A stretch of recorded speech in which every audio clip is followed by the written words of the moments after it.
This couple shed tears upon discovering how the fox repaid their kindness by saving their son. Numerous individuals have a deep affection for nature, eagerly seizing any opportunity to immerse themselves in its beauty, breathe in the crisp air, listen to its soothing sounds, and occasionally relish the companionship of animals.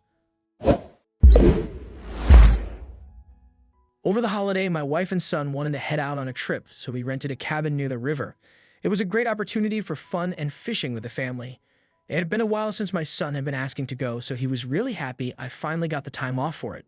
My grandparents had lived nearby, and between the smell of trees and calm, I felt comfortable there.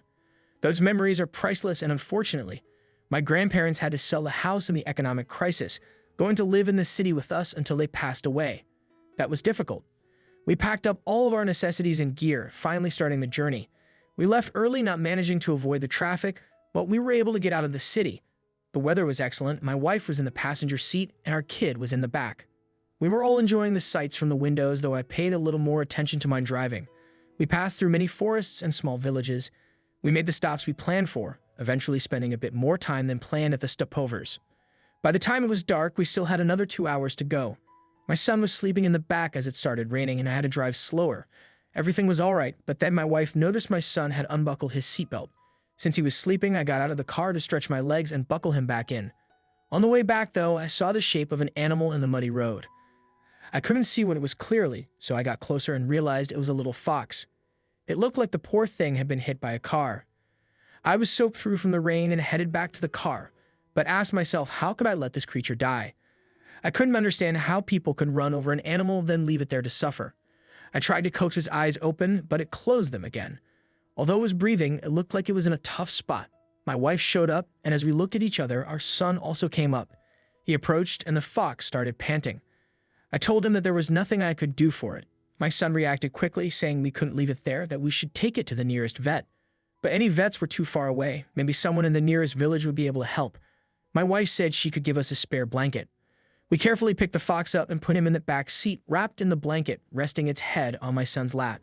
Driving as fast as I could under the circumstances, I reached the closest village and asked for a veterinarian.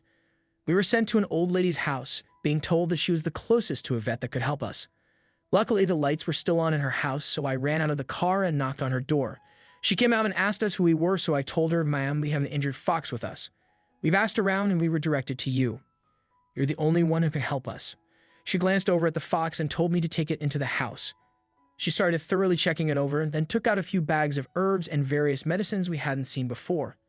She said that it only had a fracture in its leg and probably a concussion.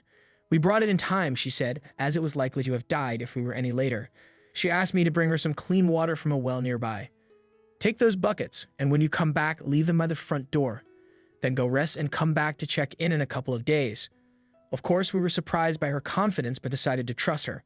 We fetched the water and left it by her door as she asked. We then took our son along with us. He'd spent the entire time on the fox waiting by the door. We finally got back to our cabin, exhausted. I sent my son to sleep and sat on the balcony with my wife, just thinking about that poor fox. Would it be okay? We were just worried. The next day, we didn't really do anything we planned. We were so busy thinking about the poor fox. As a couple of days passed, we woke our son up around 5 a.m. and went to sit outside the cabin eating breakfast. 2 hours later, we headed to the old woman's house, knocking on her door. It took her a while to respond, but she came out and told us we were just on time. The little fox was sitting there, paw wrapped in bandages, looking much better, albeit a bit weak still. When the fox saw my son, it got excited, and its tail started wagging like a dog's. My son came up, sat next to it, and started patting its head gently like he had in the car, reassuring the fox that it would heal soon. The old lady told us that it would take a while to heal up and that it wouldn't be able to live in the wild until it recovered. It wasn't allowed to go back and had to be taken care of inside. The lady told us it was no coincidence that we met the fox either. She looked at her son and said, "The fox and your son have a common destiny. They're connected in some way." We thanked her, my wife and I exchanging surprised glances, and the lady explained how to care for the fox, giving us a bag of herbs and medicine to give him. I offered her money in return and thanked her, but she immediately refused, saying that she just wanted us to keep in touch with her and visit as much as we could. We started taking care of the fox, and our son spent all his time with it. They became very close friends, and he called the fox Red because of its color.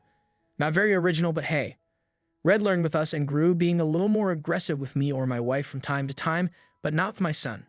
Some time passed, and we decided to head back into the old woman's village again, for the first time with a new member of the family. Red recognized her and ran towards her, cuddling up, and joined my son in the yard to play. My wife and I were with the old woman in her cabin, helping her prepare a meal as my son was playing with Red. Suddenly, the fox jumped on top of him, throwing him back. I ran and screamed at the fox, but saw that Red was lying weakened between my son and a dead snake. Red passed away shortly after, his face showing gratitude. I think it turned out he'd saved my son. I remembered the old woman's words that him and my son's destinies were connected. We saved it, then it saved us. If we hadn't taken them with us that day, our son could have possibly died. We all cried for Red, of course, but we were grateful that he sacrificed himself for our son. Perhaps his destiny was to save us, much in the same way that ours was to save him. Undoubtedly, this is one of the most poignant narratives featured on this channel. It serves as a reminder of the importance of assisting others and illustrates the principle of karma working in positive ways. What do you think of this story? Let us know in the comments section. I hope you like this story. Please give it a thumbs up and share it with your loved ones. Also subscribe and press the bell icon to never miss the update from our channel. Thank you.